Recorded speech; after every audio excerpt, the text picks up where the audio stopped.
My name is Nadia Osei. I am 35 years old. I optimize freight networks for a living, which means I look at a system of containers and contracts and delays, and I find where the blood is pooling. It is not a profession that impresses people at dinner parties. It does not come with a title that makes strangers nod.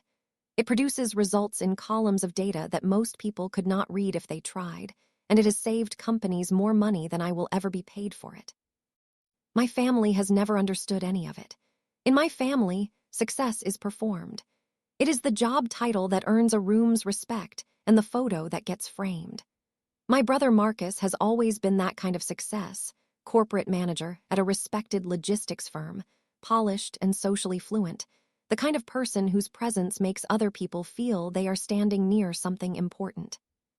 He is marrying the daughter of Edmund Farrell, who owns one of the largest freight and rail operations on the eastern seaboard. Port terminals, rail contracts, $300 million of infrastructure running up and down the coast. My parents had been floating for weeks on Edmund Farrell's name, and I had been invited to the rehearsal dinner the way you invite something you are not certain you want people to notice.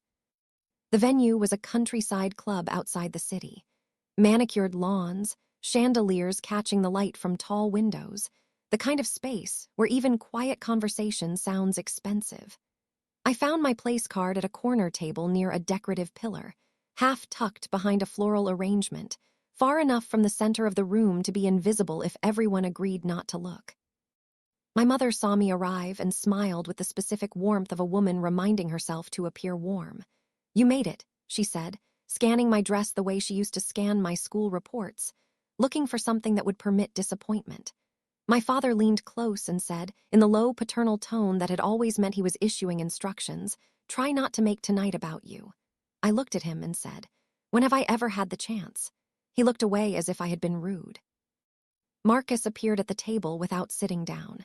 He looked at my corner seat and gave a brief, satisfied smile, the smile of someone who has arranged things precisely as he intended.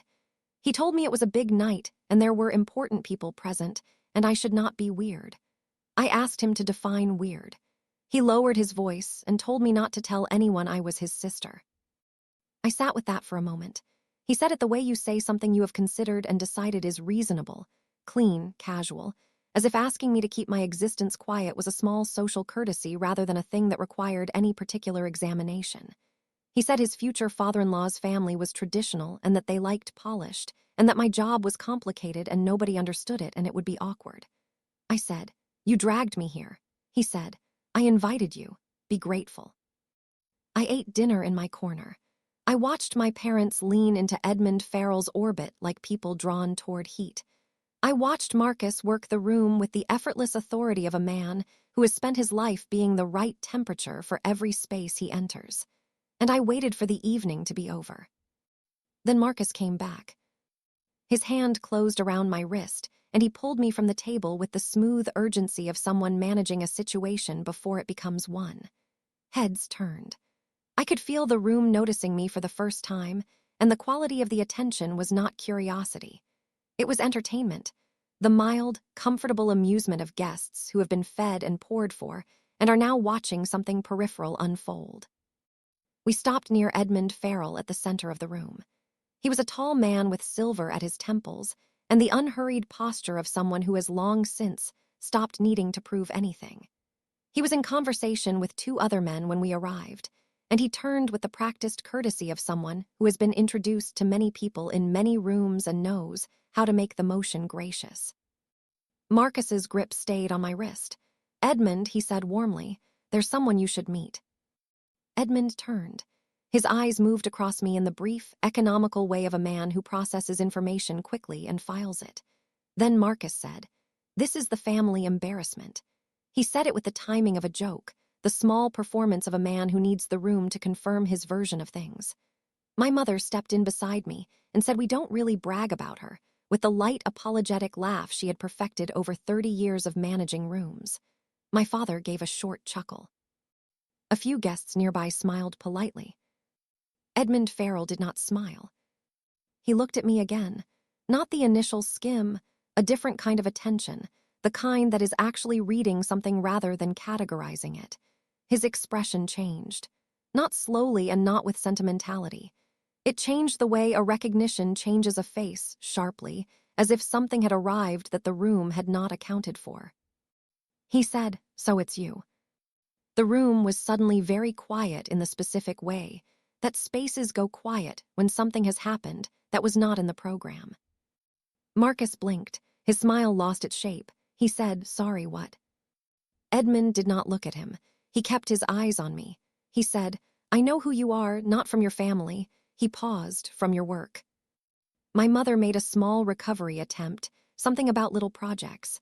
My father started a sentence. Edmund said, quietly and with the tone of someone who is not interested in the alternative version, "No, she likes results." Marcus gave a short laugh that did not sound like a laugh. He said I was harmless, which was apparently the nearest available word. Edmund turned his head and looked at Marcus as if the word had arrived in the wrong language.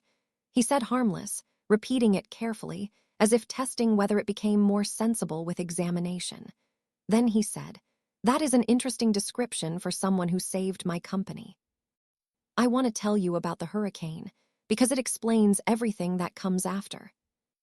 8 years before the rehearsal dinner, I was a night dispatcher at an outsourced call center. The work was fluorescent lights and headset marks and scripts designed to manage the expectations of callers who had legitimate grievances that the scripts were not equipped to address. I made enough to cover rent and the first installment of student loan payments that felt like a recurring reminder of my own optimism. Then a major storm hit the coast. Ports locked. Rail lines clogged with containers that had nowhere to go. Every delay bled money from companies running freight through the eastern corridor, and the phone lines at the center were taking that money's temperature every 30 seconds in the form of carriers, shippers, and logistics managers who were past courtesy and into something closer to panic. Between calls, I started mapping it. Not because I had been asked to, not because I believed it would matter, but because watching a system collapse has always produced in me a specific kind of restlessness. The need to find where the blockage is, to trace the flow backward and forward until the point of failure becomes visible. I had no authority to do anything about it. I had a second-hand laptop and access to publicly available rail capacity reports, and a habit of thinking in networks that I had been carrying since I was old enough to look at a map and understand it as a set of relationships rather than a set of lines. I worked through a weekend. I built a routing model that split the corridor flow and redirected freight through secondary nodes, smaller junctions, overlooked rail yards, regional carriers for short legs. It was not elegant. It was not optimized.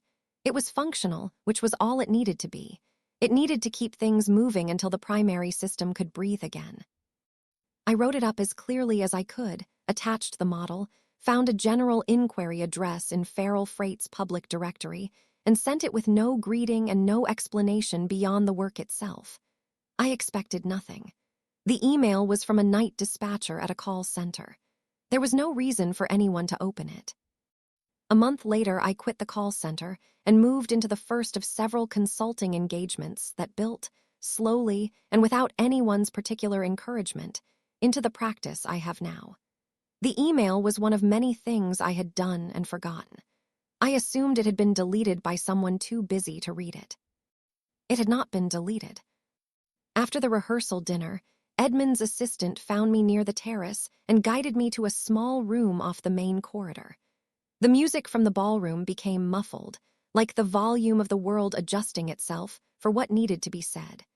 Edmund sat across from me with his hands folded and got directly to the point.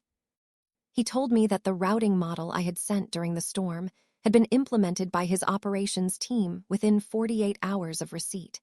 He told me it had preserved 3 major contracts that were hours from collapse and kept their rail network functional through the rest of the crisis. He told me they had incorporated the core logic into their standard operating model and that it was still running. He told me his team had spent a year trying. Before we continue the story, I just want to share something from my heart. Writing these stories has become more than just a hobby for me. It's something I truly enjoy and spend a lot of time creating for you all.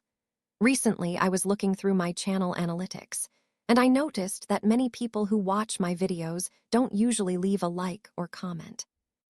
I've never really been the type to ask for it, but the truth is, every like, comment, and subscribe helps these stories reach more people. It tells YouTube that this video is worth sharing, and that support genuinely helps this channel grow.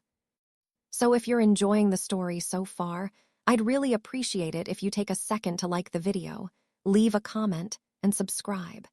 Your support means more than you know, and it helps me continue bringing more stories like this to life. Now, let's continue the story. Trying to find me afterward, and had run into dead ends because the call center's outsourced records were incomplete, and my name had not appeared in any of their vendor systems. Because I was not anyone, I said. My voice was smaller than I intended. Edmund's expression did not change. He said, "You were someone, we just did not know how to reach you." Then he slid a folder across the table. He told me that Feral Freight had recently completed a merger and was seeing anomalies in the routing data that his internal team could not explain. Routes that made no operational sense. Costs increasing without corresponding capacity or service gains. Vendor contracts appearing in the network with thin histories and thick invoices. He said someone was breaking the network deliberately, and that the pattern was sophisticated enough to require someone who understood networks at a structural level to find it. He asked me to audit the system independently. I said it was a large ask. He said it was a large contract. He also said, and I have thought about this many times since, that he did not think money was the reason I would say yes. He was right. Money matters. Curiosity matters more. The truth of a broken system, the need to find where it has been made to fail and by whom, is something I cannot walk away from. It is how I am built. I said yes. I drove home with the folder on the passenger seat and the particular aliveness in my thinking that difficult problems produce, and I sat down at my desk and opened the data. The pattern was there by the end of the first evening. Routes detouring through unnecessary nodes. Rail segments with inflated dwell times that added no capacity. Regional vendors with registration addresses that resolved to empty office suites and phone numbers that rang through to voicemail. Brokers charging expedite fees for delays that, when you trace the timeline backward, had been created in the same part of the network where the expedite fees were most profitable. On the surface, each anomaly had an explanation: congestion, weather, operational variance, the ordinary friction of a large network. In aggregate, the pattern was too consistent and too directional to be anything except deliberate. On the third day, I found the approvals.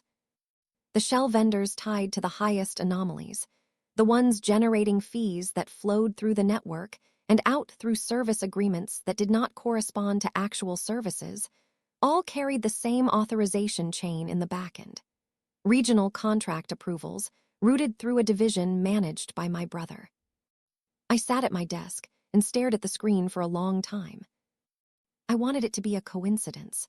I wanted to find a parallel explanation, a cleaner version in which Marcus's name was on those documents for an innocent operational reason that I had simply failed to account for.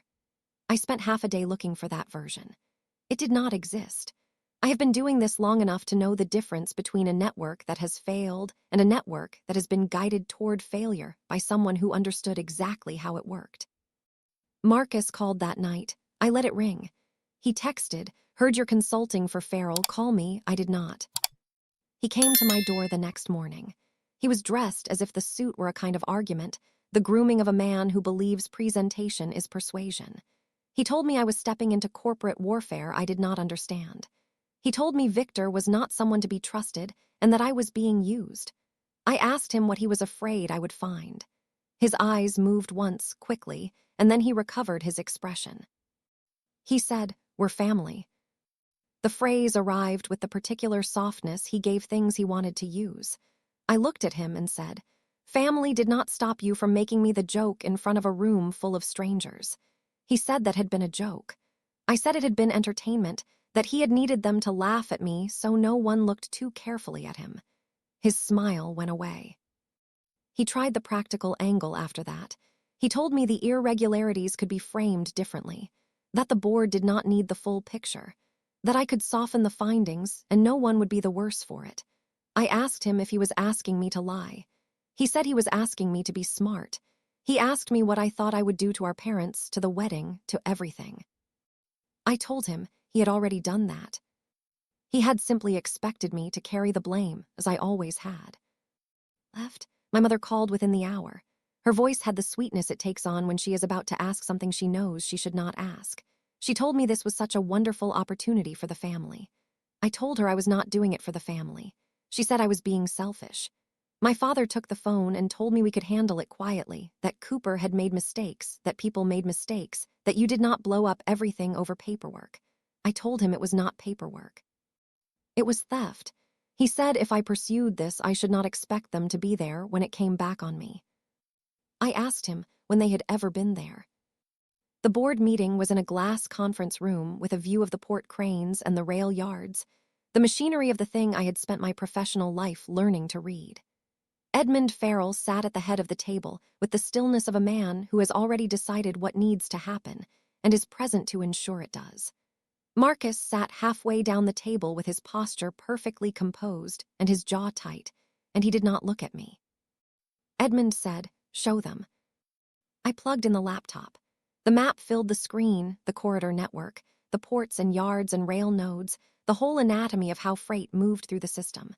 I walked the board through the deviations, the engineered delays, the inflated invoices, the vendors that existed only on paper, the money flow that followed the distortions like a shadow, collecting at the places where the network had been made to slow down, and then exiting through service agreements that corresponded to nothing real.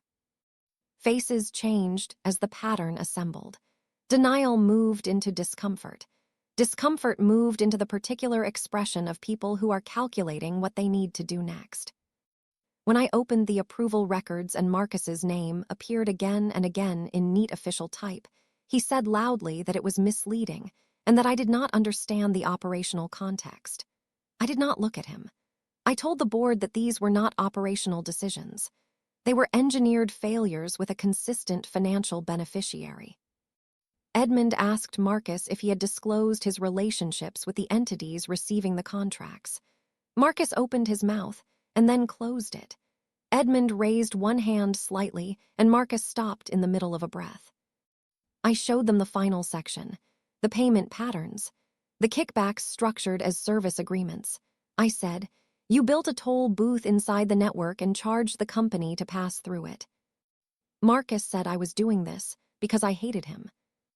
Edmund said, "No, she is doing this because she can see what you thought was invisible." Marcus looked at me for one moment, not with anger, but with something underneath anger, something smaller and more frightened, the look of a person who has just understood the position they are in. Then Edmund instructed his legal team to begin the internal audit, freeze the relevant accounts, and notify the appropriate authorities. Marcus said please. I had never heard that word from him in quite that register. Edmund said, "You should have thought about family before you made her your joke." What followed was not dramatic in the way that stories sometimes make these things. It was the quiet machinery of institutional consequence. Calls, filings, frozen accounts, the careful documentation of what had been found and how. My parents stopped calling when they understood I was not going to fold the evidence back into silence. Marcus's situation moved through the stages that financial fraud moves through, which are slow and unglamorous and produce shame that money cannot erase. Edmund offered me a position, Director of Strategic Logistics, a title large enough to make my parents suddenly remember I existed. I listened to the offer carefully and told him no. He asked why. I said, "The last thing I want is to be absorbed into another institution's story. I prefer to be the person who sees the system from the outside. That is where I am most useful. That is where I am most myself." He looked at me for a moment and said, "Fair," with a quality of respect that I have thought about many times since, because it was not the respect that comes with a large contract or an impressive title. It was the respect that comes from one person recognizing another person's understanding of their own value. We structured an independent contract instead. Clear scope, defined terms, full autonomy, work that is mine. I drove past the countryside club a few months later, almost without meaning to. I sat in the car in the lane outside for a moment and looked at the building through the gate. I thought about the corner table behind the floral arrangement. I thought about Marcus's hand on my wrist. I thought about the word he had used, embarrassment, and the ease of it, the casual, practiced ease of a man who had done that particular thing so many times it had become a reflex. The word had been designed to diminish. What it had actually done was confirm exactly what I already knew about the room. I put the car in gear and drove back to the city, back to my office, back to the monitors and the maps and the work that speaks in the only language I have ever needed, the one that is accurate and measurable and true. Networks do not care about titles or family position or who sat at the head table. They care about what works. They care about what is real. They do not lie, and they do not flatter, and if you know how to read them, they will tell you everything. People label you based on what makes their life easier. I have stopped arguing with the labels. I let the work do that.